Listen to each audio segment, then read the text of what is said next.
fellow citizens, our way of life, our very freedom came under attack in a series of deliberate and deadly terrorist acts. Several shots were fired as President Kennedy's motorcade passed through downtown Dallas. None of us will ever forget this day. Yet we go forward to defend freedom and all that is good and just in our world. This is Houston. Say again, please. Houston, we've had a problem. Ask not what your country can do for you. Ask what you can do for your country. I have a dream. My 4 little children will one day live in a nation where they will not be judged by the color of their skin, but by the content of their character. I have a dream today. Welcome to the Hagmann Daily Show, weekdays 2 to 3 p.m. Eastern Time. And now your hosts, Joe Hagmann and Jon Robberson. Hello and welcome to this Thursday, June 21st, 2018 edition of the Hagmann Daily Show. Joe Hagmann here, so glad to be here.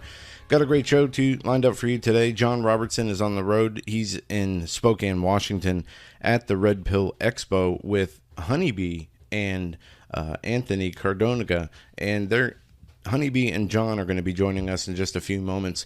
They're just trying to get their Skype account up, and we're going to get a live update from what's going on over there. Obviously, the topic of the day, what we were talking about yesterday, the big issue, the huge crisis that's been manufactured to pull on the heartstrings of the American people by exploiting the children, a narrative we've seen time and time again on the left. But this time, it's gone way too far. The outrage on the by the people who suffer from the Trump derangement syndrome. Sorry, I'm just catching up here on myself. But these people who suffer from this Trump derangement syndrome, these people that we classify as unstable, unhinged, liberal insanity is what we also call it. Evil in a way. These hypocritical people who literally love abortion, but are crying fake tears for these children who are only being held by the rule of law as it was done in 1997. We're going to talk about this. So what Trump did yesterday, what the president did, is sign an executive order. And this is a report from Fox News that sums up what happened pretty nicely. Trump immigration order met with shrugs and new demands from Democrats. This isn't over. After demanding for days that President Trump end the separation of illegal immigrant families at the border, Democrats responded to his executive order, stopping the practice with only new appeals, drawing GOP accusations that they're more interested in using the issue as a political football. The president, rarely one to back down from a fight, signed the order Wednesday, allowing children to stay with parents caught crossing the border illegally. The move followed national outrage over the impact of the Justice Department's zero tolerance policy, referring all illegal border crossers for prosecution. Children were separated due to a 1997 order and related decisions that forbid them from being detained with adults for extended periods. Now, John is joining us here. I'm going to bring him on. It says, for a solid week, the administration was bombarded by Democrats, journalists, activists, and even members of its own party. But this was all fake outrage. But anyways, the president signed an executive order to keep the families together. What does this accomplish? Nothing. The left is not happy. Actually, there's so much vulgar, crazy stuff being thrown out there, threatening stuff. The Secretary for Homeland Security, Christine Nielsen, was shouted out at a restaurant yesterday and ran out of the restaurant. And there was an interview done on CNN, and the interviewer, this lady, his name is Spire, defends heckler who shouted at Nielsen in restaurant, blames it on Trump. She goes on to say in this interview that these are just these were random Americans. These weren't progressives who did this. This was a spontaneous act of just, average everyday Americans. Well, come to find out, you know who it was? The person who shouted her out of the restaurant? Unstable activist Allison Herbar, who threatened DHS Secretary Christine Nielsen, is a federal employee within the DOJ. So this wasn't just some spontaneous American citizen. This was a deep state operative, somebody who went along with these policies under the Obama administration. Absolutely insane. So much more to get into today. John, you are in Spokane, Washington. You're there with Honeybee. What's going on? Actually, this is Melissa right now speaking with you. John will be right here in a moment, so I'm going to speak on behalf of him for a moment. We are in Spokane as we speak, and we landed nicely last night, and we're really excited to get started today on the conference. Red Pill Expo, starting today. Well, that's awesome, and I'm so glad we were able to have you go out there with John and Anthony. Can't wait to see what you guys put together and what you guys accomplish. It's gonna be great. Honeybee, while we start here, while we're waiting for John, what have you been paying attention to? Just the amount of insanity that we see coming out of the liberal filth, the Peter Fondas calling for Barron Trump to be put in a cage with pedophiles, the other liberal progressives talking about kidnapping Sarah Huckabee Sanders' children, on and on and on. Have you seen these? Yes, I have. And actually, I was just noticing TED Talks is actually talking about pedophilia being a normal sexual orientation. The world is going crazy right now. That whole thing threatening Barron, I mean, this isn't the first time that they've attacked Trump's son. This is a call for alarm. I think that we are going way too far. We're already having an issue with children around this country being snatched up by CPS, being put into a racket pretty much. Never mind the immigrant issue with children being harbored and secretly kept in buildings on the border, separated from their parents and being shipped off to all places all over the country.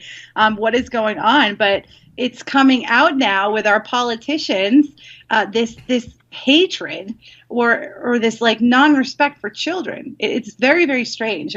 I really don't know what is going on, but it's scary. It is scary. And what's really frustrating, and I've been talking about this ad nauseum, is the fact that these are the loudest voices that advocate for abortion, for the murder of babies in the womb. These are the same voices who silenced and attempted to cover up Pedogate, calling it all a conspiracy theory, saying that there was no care for the children then. And it's funny because every day in America, children are getting shot in Chicago, all over the place. No care. Nobody says anything. Children ripped away from their families by Child Protective Services, by other crimes, for whatever reason. Not a peep. But all this time since Trump's been elected, they have not been able to really move the ball in their direction with any political argument or candidate. And I think they latched onto this, one, to do that, two, to take attention away from the IG report and the huge corruption scandal that's going on at the FBI and DOJ, and three, for the momentum into the 2018 midterms. Yeah, that IG report was a bombshell, especially for our community, to see the Clinton Foundation and then right below that, crimes against children. I mean, that was just mind-boggling. And then, of course, no one in the FBI remembers any meetings. They don't know what they talked about. I didn't put it in my schedule. I don't know what's going on. I mean, it's the same old dog and pony show, that the FBI has been running for years. And they cannot get away with it this time. Everyone is getting privy to what's going on. We have reports coming out. People are starting to really question what is going on with our federal government. What are they hiding? What have they been hiding? And actually, for what we are able to see as the public, how bad is it really? The stuff that we're not able to see. And I think we're going to start seeing a lot of that stuff come out in the next year or so. Yeah, I agree. And, this is Jeff Sessions. Where is Jeff Sessions in all this? This is one thing that is another thing that's being overlooked by this, insanity of this hyper-emotionalism on the exploitation of children is Jeff Sessions. Why is he not all over this? We've heard, Peter Strzok, is he working at the FBI? We heard he was escorted out of the FBI last Friday. Is he still an employee? I don't think they're publicly acknowledging that. I think they want us to think he's fired or not working there anymore, but I can't confirm that. Okay. And what about reports that Rod Rosenstein by tomorrow will be fired? Have you heard anything on that? We're hoping. But that woman slipped the other day, Is that Sheila in Congress. Jackson Lee? Yeah, I mean that was pretty huge. People were going nuts, losing their minds on Twitter and other social media platforms that slipped out of her mouth. Look, I think that there are some good guys in our government. I think that a lot of the alternative media, they need to understand that not every single person that is in power is a horrible, evil person. Do I believe that a lot of them are, and that you need to kind of turn a blind eye to horrible atrocities to humankind? Yes, I think that there are a lot of people in power that are evil. But I do have faith that there are some good guys that see the problems that we have in this country. I mean, we're supposed to be one of the best countries in the world, and it just lately I'm feeling like we need some catching up to do to where we used to be as a nation. And I don't know, alternative media, the new media, I think that because our voices are loud and we are a community and we speak as one loud voice together, that we'll see some change. I really, really do. Well, we got to keep hoping for that. We got to keep working towards that goal by exposing, and calling out what these people are doing, identifying them, identifying their crimes, presenting the evidence. And then we have to be active on a local level, on a state level, and on a federal level as a political body and as the alternative media in order to get to the root of the problem of corruption, which will be a never-ending battle, seemingly impossible. But hey, John, glad that you're with us. I haven't said anything about our time yesterday. For those of you who know, John's in Washington, and we had to get him to the airport by 4:30 yesterday. So the night before, we're on the air, doing the Hagmann Report, and you hear John just blurt out an expletive, and he's over there holding his face. Well, apparently he cracked a tooth, so he had to go to the dentist with an emergency appointment yesterday, the morning he was supposed to travel. And he went to the dentist, and long story short, they had to do a big procedure on him. He had to go back at 3 o'clock. We were literally in a race against time to get to the airport. John's at the airport. Yeah, I saw him get 4 shots of Novocaine like an hour before. We're standing there talking, checking the bags and whatnot, and him going through security. So, and then he had to go take had 2 layovers, and he texted me at 3:30 in the morning, saying he got to his destination. So John had a long day yesterday. I did, but you know what, Joe? I would be remiss if I didn't say the sincerest thank you possible to all of our listeners and our viewers and people who check in with us regularly. We've got such a great extended family out there. So many people lit up Twitter and social media praying that I would make it to the Red Pill Expo, because of course we've got Honeybee here now, and Anthony Cadornaga, the Liberty columnist, is joining us later today. We've got a team here, and I have to be here to, serve as kind of the project manager of what we're going to do. And Joe, quickly, just by way of the news that I heard you mention a moment ago to Honeybee, what happened exactly? Let's get our listeners up to speed. This from Fox News. Sheila Jackson Lee alleges GOP plot to oust Deputy AG Rod Rosenstein, quote, on Friday, end quote. Joe, is this some kind of DNC clickbait, or is Jackson Lee telling the truth for the first time since 1973? That's a good question. I don't know. I saw this the other day, and many people have been speculating that his departure is coming, or should be coming at the very least. It should have already happened. But I don't know whether to believe her or not. I don't know if she was just putting out disinformation or a misleading statement. We will have to wait and see what happens tomorrow. But either way, it's just amazing to see. And I want to cover this real quick because this is very telling as to what we see happening with the exploitation of children here. Indictment: Hamas paid family to falsely claim Gaza baby died of inhaling Israeli tear gas. Hamas paid a Gazan family to falsely claim their baby died from inhaling tear gas used by Israel during violent riots at the Gaza Strip border last month, according to a relative. And it goes on to say how they created this plot to make it seem as though their child had died by inhaling. They use it as propaganda. And this is what we see happening. This is the same tactics that we see terrorists use in other countries that we're seeing here in this country with Rachel Maddow and her fake crying. There was not any tears coming out of her eyes. And she's one of the biggest proponents of abortion. So I don't want to hear her fake compassion in an attempt to emotionally and spiritually mislead people about what's really happening with these children and turning it into a crisis in order to push the open border agenda. It's evil, and they're using children to do so. I can't stand it. It's very frustrating. Well, yeah, it's the Hegelian dialectic here. You have, both sides are, the children are being taken, they're being ripped from their parents, and they're being shipped all across the country. But then again, you have the other side where, okay, we don't want illegals coming in here. They need to come in lawfully, and that'll make their lives better for their children. There's so much confusion and this narrative of the left.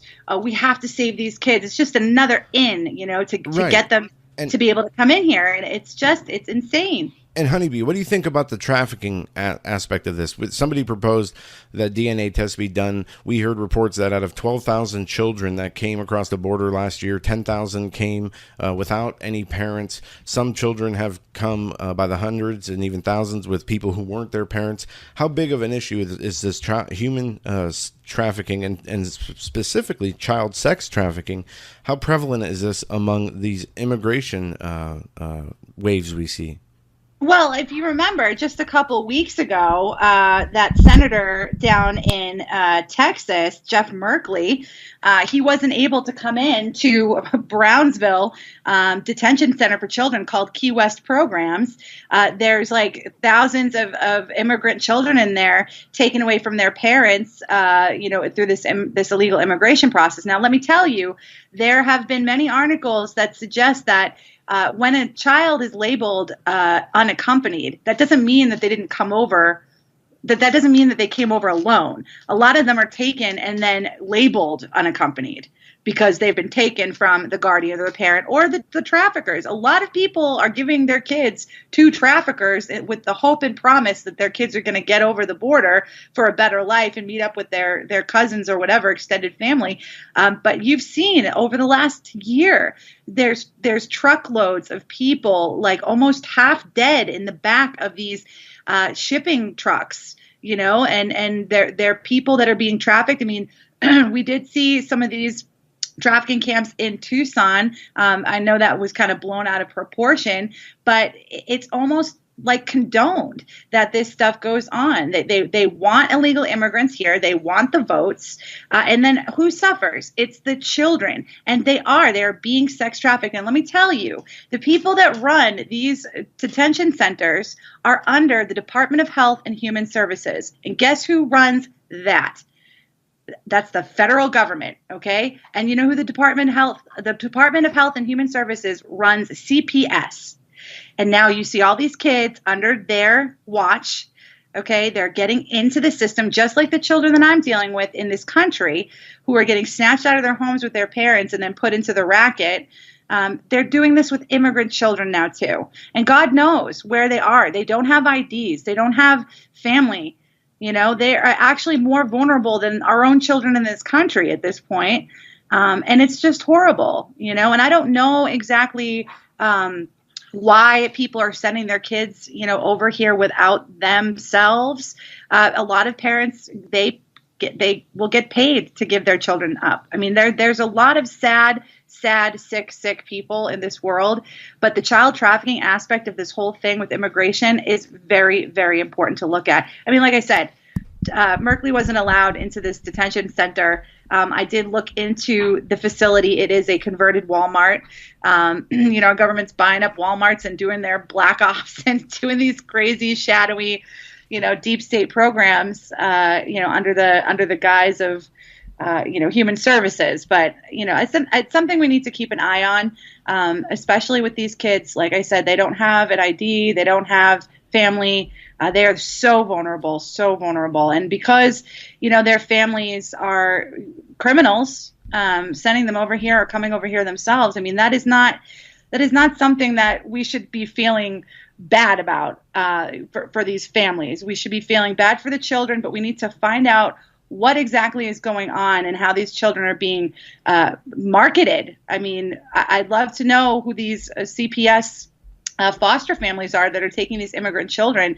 For what I read, CPS is missing thousands of children through all of the different state agencies. There's missing foster kids in the hundreds and thousands over the last year or two.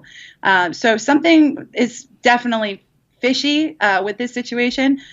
It's just really sad that it has to go down like this. I wish that the Democrats would see how dangerous this is for the children. Yeah, it is unfortunate. You have the private sector human trafficking, then you have the government-sponsored human trafficking, and it's unbelievable. I think, if what they really should do is, if we can have a better Congress and Senate put together after the 2018 midterms, they should overhaul immigration procedures and policies completely, and document and verify everybody who comes in or tries to come in, and who's related to who, and they should do a much better job of finding out. But when your government's complicit in stuff like this, it makes it that much harder, and there's loopholes and ways around doing it. It's a very unfortunate situation. I don't know. I mean, it's very frustrating, but to see the media do what they're doing, it's crazy. Somebody's going to get hurt with these unstable people calling for kidnappings of officials' kids, calling for Barron Trump to be put in a cage with a pedophile. Again, the lady who screamed at Secretary Christine Nielsen yesterday, who one senator said it was just random American citizens. No, it wasn't.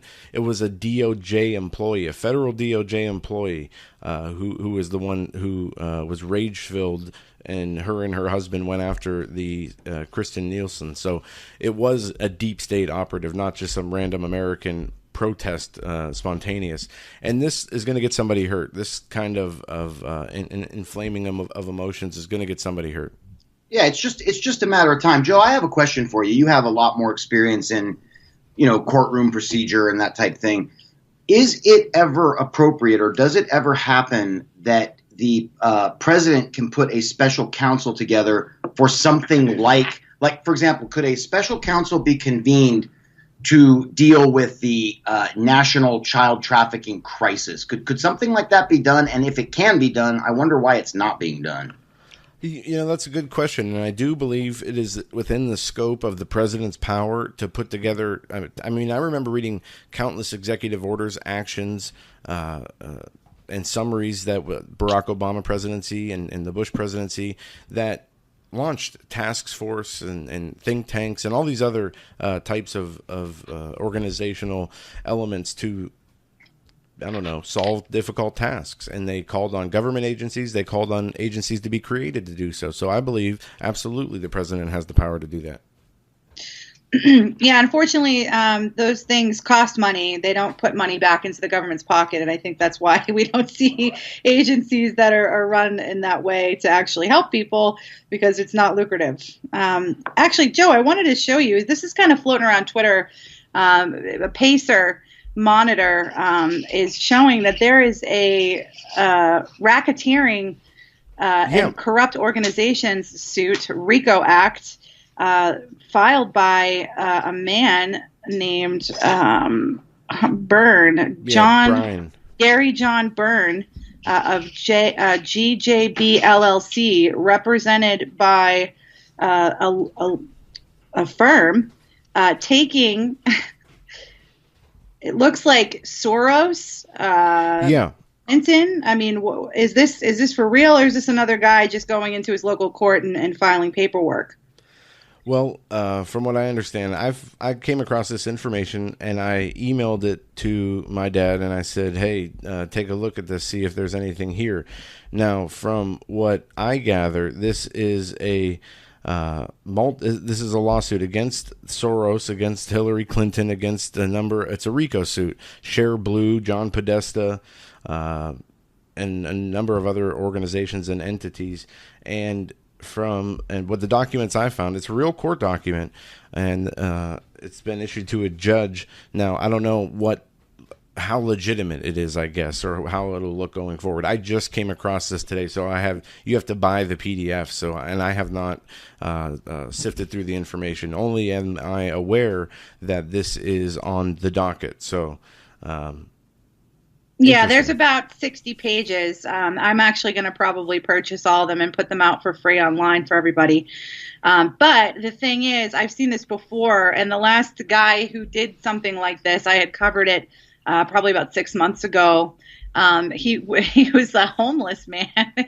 He lived in a homeless shelter, and he just walked into the court and he filed all the paperwork appropriately, of course. And then he had the court, if you don't make enough money, you can have the court pay for your fees through certain paperwork that you fill out. Okay, I'm sorry, but that's awesome. No, but it's great. You know what I mean? The courts are there for a reason. But what worries me is that people go in, they put these suits out, and then within the wording of the suit, these people are found innocent or the case is dismissed, and then they can use that as precedence later when they actually take these people to court. You know what I'm saying? So it worries me a little bit, the frivolous lawsuits and whatnot. This is a civil suit, so there's nothing criminal here yet.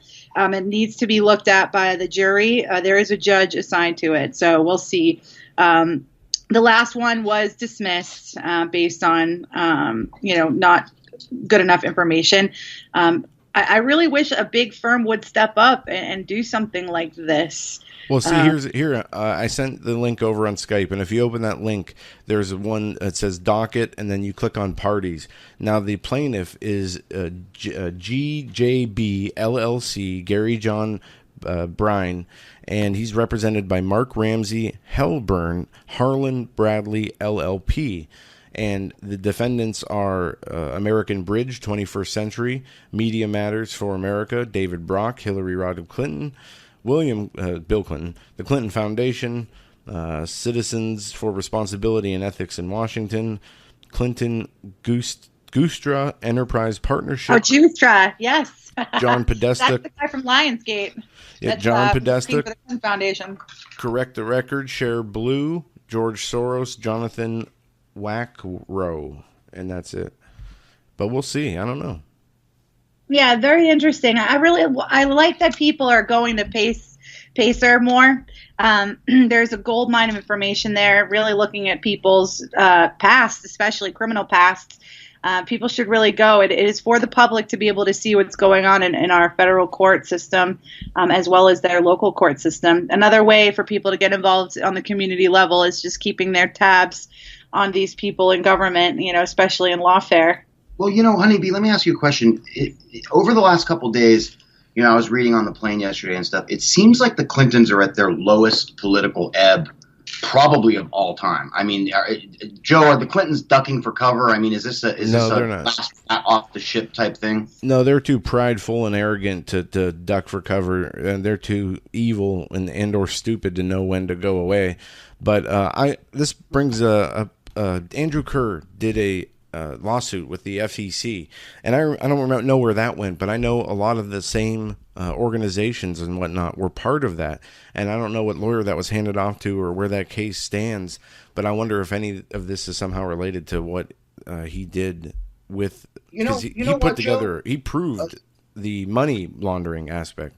He certainly did. Just as a quick background for our new listeners, Andrew Kerr, Kerr, dailycaller.com, outstanding young man. About a year and a half ago, he brought an investigation to the Hagmanns, and long story short, he found a $137 million slush fund that was moving about. What was it, Joe? About 40 different Soros entities, something like that.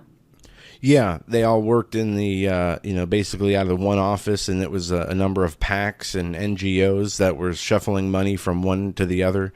Yes.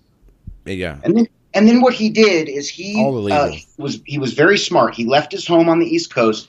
He traveled to the state of Colorado. He met with the former Secretary of State for the state of Colorado, who then connected Andrew Kerr to one of his good friends, who's one of the leading financial forensic accountants in the country. So the investigation was then opened. They filed the proper papers with the FEC. We need to get an update on that election. And Joe, there is actually a half-hour open segment tonight on the Hagmann Report. When we get off this the Daily Show, I'll put a call through to Andrew and see what he's up to. Yeah, and if the investigation's ongoing still, I don't know that he'll be able to talk about it. But either way, definitely very interesting. And some people are going through this suit, and it seems very detailed about what against the Clintons, at least what I'm reading so far. So yeah, we'll continue to read into this and see what we can find. But I want to ask you guys a question. What are you going to be doing? You're going to be interviewing the speakers of the Red Pill Expo. How are you guys planning on putting this together? Honeybee, you better take that one. Yeah, I'm really trying to make this an easy process. There's quite a few people speaking over. Oh, did we lose you? We might have lost him. Edward Griffin, he is the of the Red Pill Expo. If you know him from G. Edward the Griffin. America Force Task Force. He's a really amazing guy. He was really pushing alternative cancer treatments for people, and he's in the Wikipedia. They're trying to call him a quack for his amazing discoveries on amygdalin. But I'm really excited to meet him. I have put together this whole packet for our team with photos and like a little blurb about each speaker and what key questions we can address based on their knowledge and their expertise, and really get some recaps of what they might be discussing in some of these seminars. I don't believe we'll be going to all of them.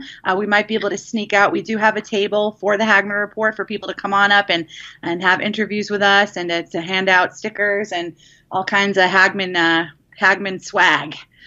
So we're excited. Yeah, we really are. And Joe, just getting into town last night, there's already a kind of an electric sense down on the street, and we are at the hotel adjacent to the hotel where the event is happening, which is a godsend, basically. We're really appreciative of that.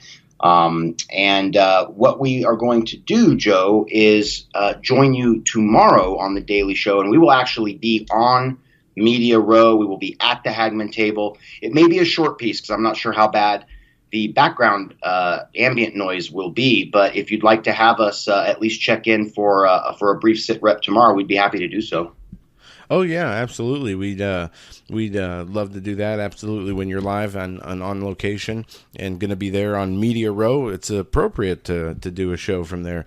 That's one of the things that it's all about. And I'm excited for you guys and the new contacts that you'll be able to make with some of the speakers and other people who are going to be there, vendors and whatnot. Should be very profitable, at least for content in future episodes. Yeah, absolutely. And it's really going to be cool. Today, we're going to the opening, and they're going to be presenting, the dedication, which is to Lavoy Finicum. And if you guys are familiar with the Bundy standoff and the Mueller, is that how you say it, Mueller? The Mueller? Malheur. The Malheur Refuge. And his wife is actually one of the speakers. So I'm really eager to speak with her and to meet her and see, there's a documentary coming out soon about Lavoy. It's called Lavoy. I think they're going to play that there.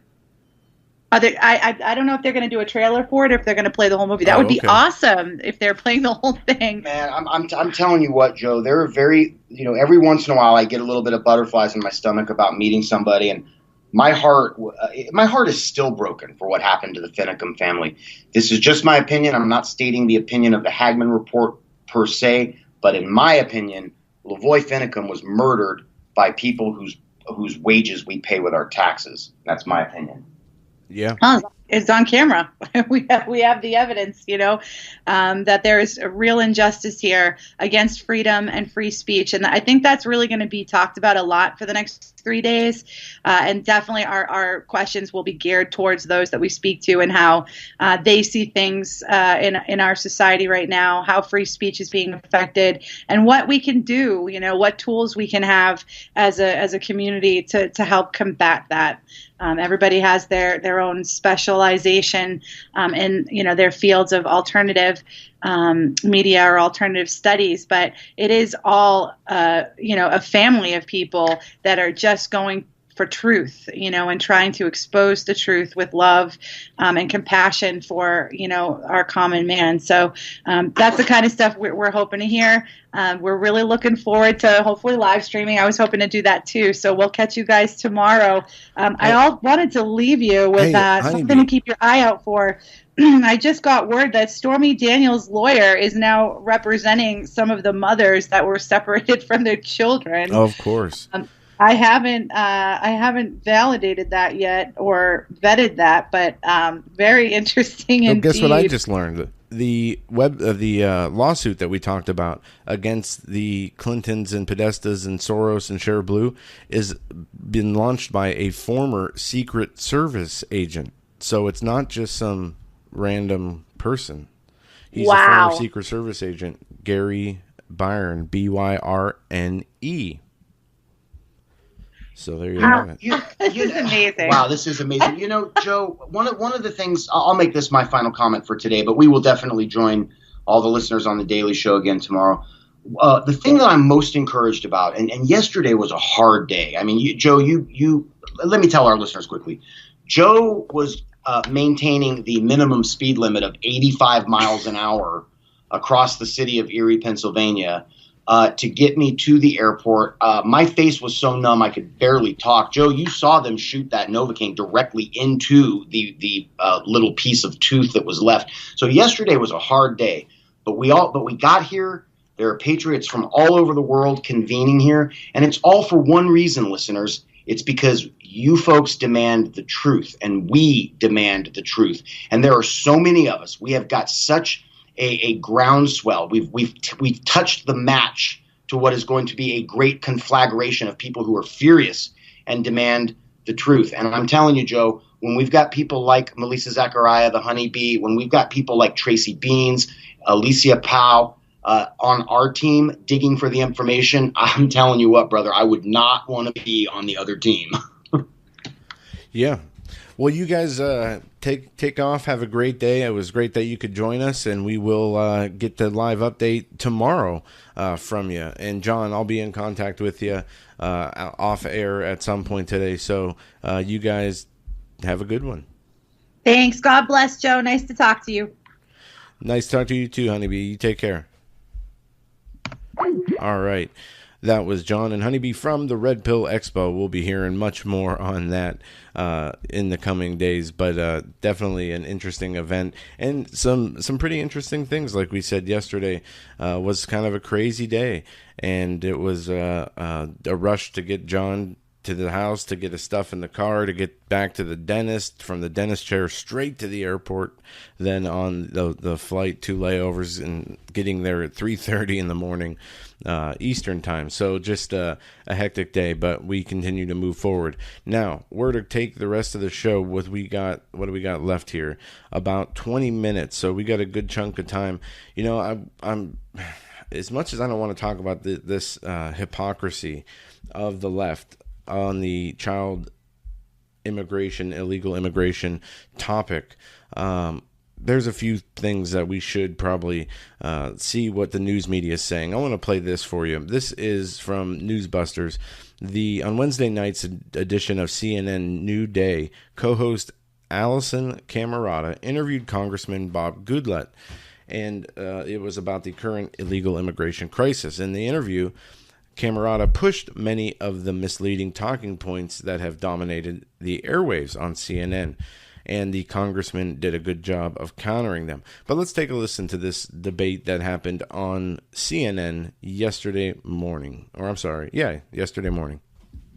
Have you been in the past week as children are being separated from parents? Have you been there this round? I have not. No, but children have been separated from their parents for years. No, Congressman. Yes, this is a new policy. This is a new zero-tolerance policy where they must be separated. It is a new policy for some people, but children have been separated from their parents under previous administrations, and in this administration prior, but now with the zero tolerance policy, if you are apprehended across the border, you're automatically going to be placed in prosecution. During the Obama administration, there were plenty of children. Those are unaccompanied thousands minors. And thousands Those of are children unaccompanied minors. These are separated from their parents intentionally as a deterrent, as we've heard from the administration. This is different, Congressman. It was true in both instances, and the Obama administration did it until a court said that they couldn't do it. Those were unaccompanied minors.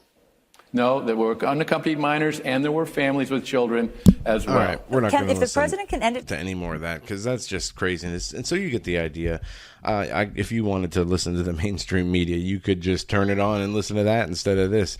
But you get the sentiment. Then they're not going to listen to facts. They're not going to be swayed by reason or logic or common sense or anything that has to do with the truth. They are so delusional with their hatred for President Trump and the people who support President Trump and what they represent, that they're so drunk with those delusions that no facts, no logic can get in the way in order to show them the error of their ways.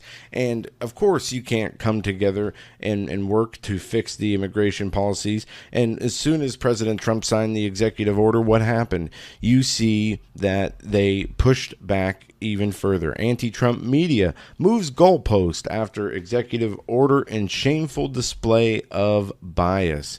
And it's just never ending. You'll never be able to please the left because they're a miserable lot of evil scumbags. And I'm sorry that I have to use those words, but that's what they are. They're hypocritical. If it wasn't for double standards, they'd have no standards at all. You have just the most vile, perverted, evil mess of them in Hollywood, in the music industry, in the world of politics, in the heads of CEOs of corporations. And it is just disgusting. The same people who are calling for compassion for children are the same people who are calling for other people's children to be kidnapped and raped and tortured and killed. And I mean, just think of that insanity. The network's totally ignoring what Peter Fonda said about Barron Trump. These are the same people that want you to have compassion for kids are telling you to go kidnap other kids and give them to pedophiles. This is the mentality. This is what the left is running on. Occupy Wall Street yesterday put out a tweet showing what to do if you encounter an ICE agent. They said you tell your child to close his eyes. You pull out a knife and approach him from behind. You stab him. You cut his heart out, and you show the other ICE agents not to do the same, or this is going to happen to you. And this is the mentality of these people who want you to have this compassion and who fake this compassion for children. Just absolutely unbelievable, the atmosphere, the political atmosphere that we are in. It is as the cliche goes, it's so thick, the tension's so thick you can cut it with a knife. This is all by design, and it is not to mention on top of the IG corruption exposing of the FBI and DOJ. Sorry about that. I'm trying to read something as I talk here. But the biggest political scandal in recent American history is the conspiracy to, one, exonerate Hillary Clinton, keep her out of jail, and to make her become president while undermining and conspiring to take down candidate then President Donald Trump. All come out from former Obama administration officials themselves to Obama. The unmasking, the FBI, the DOJ, all of it, a big conspiracy, criminal conspiracy against Donald Trump to, one, prevent him from becoming president, and two, to undermine his presidency if he did win, and three, impeach him because of the undermining and the bogus, phony allegations of this Russia collusion that never materialized. Now, what do we have on the DOJ? DOJ turned over thousands and thousands of Stroud page text, but somehow managed to miss the most explosive "We'll stop Trump" message. What are the chances? That's the text of Strzok and Page saying, "We'll stop Trump," and then Page saying, "What are the chances?" Strzok finally escorted out of the FBI Friday, so we're told. Does not have a job at the FBI apparently anymore. Are we going to see subpoenas drop? Are we going to? Where is Jeff Sessions? I've heard many people say, "Oh, trust Jeff Sessions." I am more inclined to believe that he might have been part of the plot to undermine President Trump, part of the conspiracy to get him all entangled in this Russia investigation. And then how perfect was it that he got selected to be the Attorney General? Therefore, he can basically whitewash and cover up and justify and explain away and move the football so nobody can get in trouble. And it's all convoluted and all a mess. And, he can recuse himself here. He can insert himself there. It's all a political show. And it's all a big joke on Trump and on his followers. Will President Trump be able to overcome the deep state in these issues? Will we see action taken? Will we see true leadership inside the FBI and inside the DOJ step up and hold those people accountable who have done this criminal conspiracy against the president? That is the real question. And what about the media? At what point does the media go into sedition, to treason? We talk about it being the enemy of the American people. We know that the media only serves to further the divide, to further the chaos and confusion. It is no longer an impartial, objective, institution for truth and exposure. It has become a propaganda wing of the satanic left and nothing more. All of it. So at what point, what can we do under our constitutional republic to remedy that situation, to stop the media? Because there comes a point when, propaganda becomes dangerous. Well, and so many can argue all propaganda is dangerous.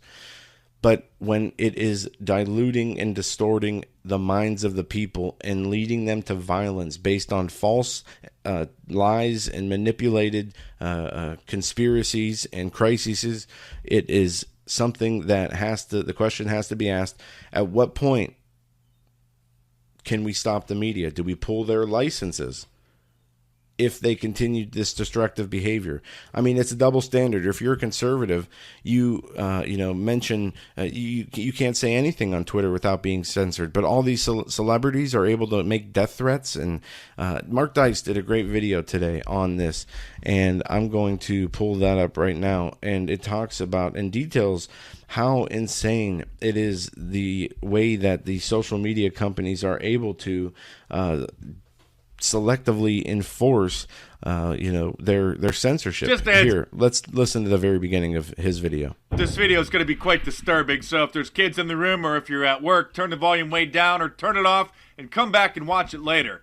Because we're going to be talking about the incredible hypocrisy of Twitter enforcing their terms of service. Never has that hypocrisy been more clear than this week when they refused to suspend the account of a washed-up actor from the 1960s, the sister to Hanoi Jane right. Fonda, her brother.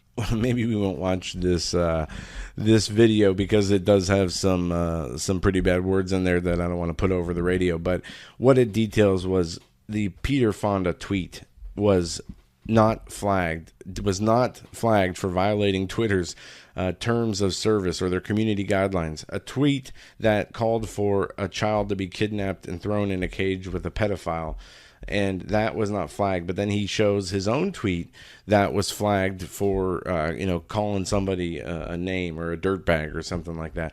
Just showing you the hypocrisy of the social media networks, and it's just unbelievable. So at what point do the social media, the mainstream media, and the leadership there need to be changed? At what point do the people take back the institution of the media? I think we've been doing that in a large extent in what we've been doing and what we've seen so many other people's that have been doing. The the Liberty Dailies, the Alex Jones Show, the Hagmann Report, Pastor Paul Begley, Josh Tolley. There's so many of us out there that are doing their part to try to expose this criminal conspiracy against humanity, against the human soul, for what it is, and are doing so with all the resources and time and energy that we have.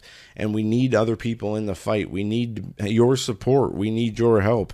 We need your prayers. We need you to get involved in your local levels. Otherwise, this is never going to stop. And we need to bring attention as much as we can to those around us, as much as it's tolerable, because we know how people have a tendency to go off the handles when talking about these issues. And sometimes there's no, you can't, it's like a conservative or a Trump supporter getting along or talking reason to an Antifa guy. It's just not going to happen. But where there is the ability to come together under the same ideals of, the at least Christian principles of love and respect and humanity, we can do that. And at least that would be a start. But we're not going in that direction. We're going in the opposite direction. And it's the church's fault as much as it is the people's fault, as much as it is the media's fault, as much as it is the political establishment's fault. And why is it everybody's fault? Because we let it happen. We allow it to change. Now, things are going to change no matter what,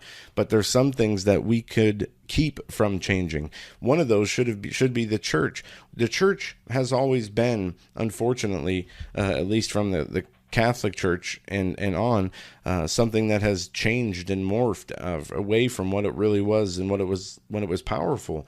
And we see it now more so than ever adapting to the world, going away from even the most fundamental basic principles. And because we as a people have not held our churches and institutions of faith responsible and accountable for swaying away from the doctrine that was given to us, rather than letting them, what they do preach is the doctrine they want to hear instead of what they're supposed to hear, because we have done that, this has unraveled the whole situation. And I believe it started with the churches. It started with, the Christian communities. If we were a Christian nation and we were founded as a Christian nation and the majority of our population was Christian and, they were devout, us apostatizing from that Christian faith, from those roots, throughout the generations, has let evil be able to come in and gain more of a foothold. And as that, it's like a black hole. It's just going to continue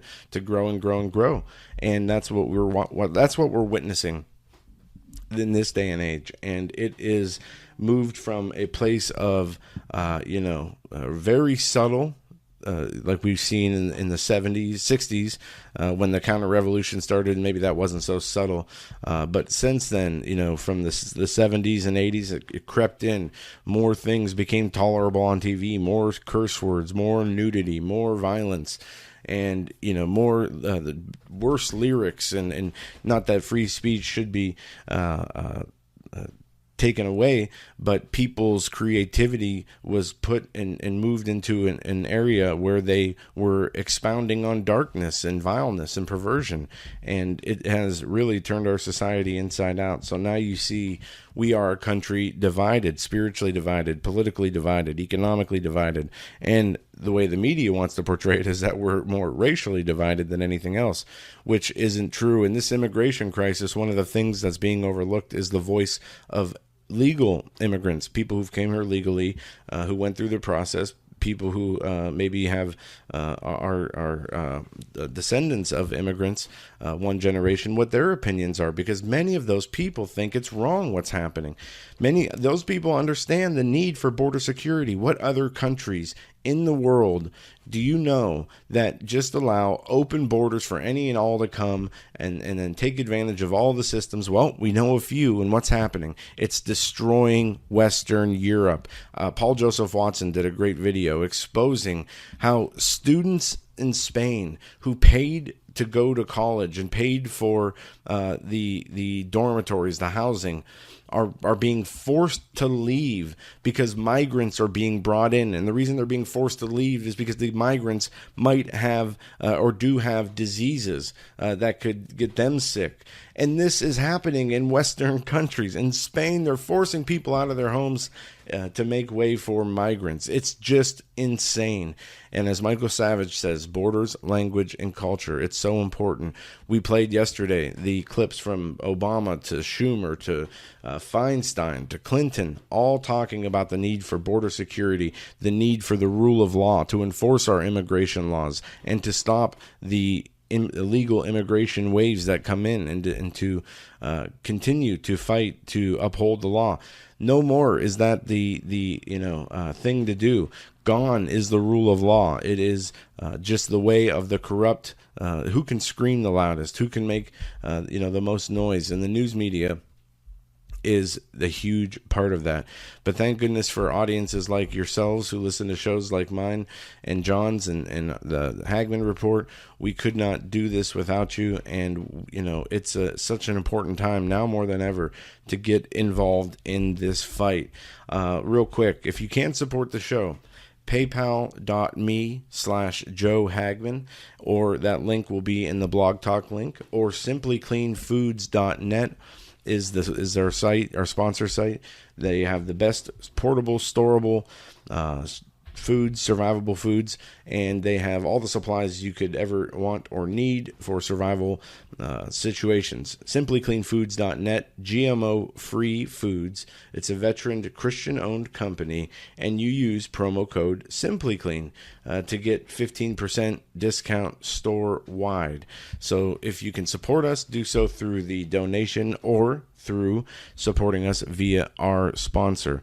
All right, closing thoughts on the day. What we see going on with the Inspector General report. IG report highlights FBI counter spy failings. And this is just something that I'm going to continue to cover because I believe that this IG report and what comes of it, it will have a great deal of influence on the 2018 midterm elections. And if the focus of the media can be brought back from this phony manufactured immigration crisis to the real crimes and corruptions at the highest levels of government against the President of the United States, then it will become a much more clear picture to all of America as to why the need for this incessant child coverage, the same stuff they ignored under Obama. They could care less about children. Anyway, this IG report, disclosures by the Justice Department Inspector General of political bias among FBI agents, is focusing new attention on problems within the FBI's once storied counterintelligence division. The report by Horowitz reveals evidence of politicization among senior FBI officials, notably the text message by Deputy Director of Counterintelligence Strzok suggesting Strzok was willing to use official counterintelligence powers to stop Donald Trump from becoming president in the 2016 election, in the 2016 campaign. FBI counterintelligence, the mission of identifying and countering foreign spies for decades, operated as a distinct specialty for FBI agents trained to deal with spies rather than fighting criminals and terrorists. As a senior FBI counter-spy, Strzok wields significant power through access to intelligence information held in secret FBI databases and through court-ordered surveillances. Another sign of counterintelligence problems at the FBI was the disclosure in the IG report that the FBI did not take any action against Russian meddling in the 2016 elections until late September 2016, despite the fact that Moscow's operations had been underway since 2015. And on the side note, there was another piece of information here that I want to cover because it's related to this, and it's just as important. That was on the Washington Free Beacon that talked about the Obama cyber chief confirms stand-down order against Russian cyber attacks. Yes, you heard that right. Former Obama administration National Security Council cybersecurity coordinator Michael Daniel confirmed Wednesday that a stand-down order was given to counter Russian cyber attacks during the 2016 election. Another verifiable fact, piece of evidence that shows they were attempting to set up President Trump in order to get him impeached through this bogus Russia investigation. It's a criminal conspiracy, and this is where the real story is. We'll be back tonight on Hagmann Report. Have a great day.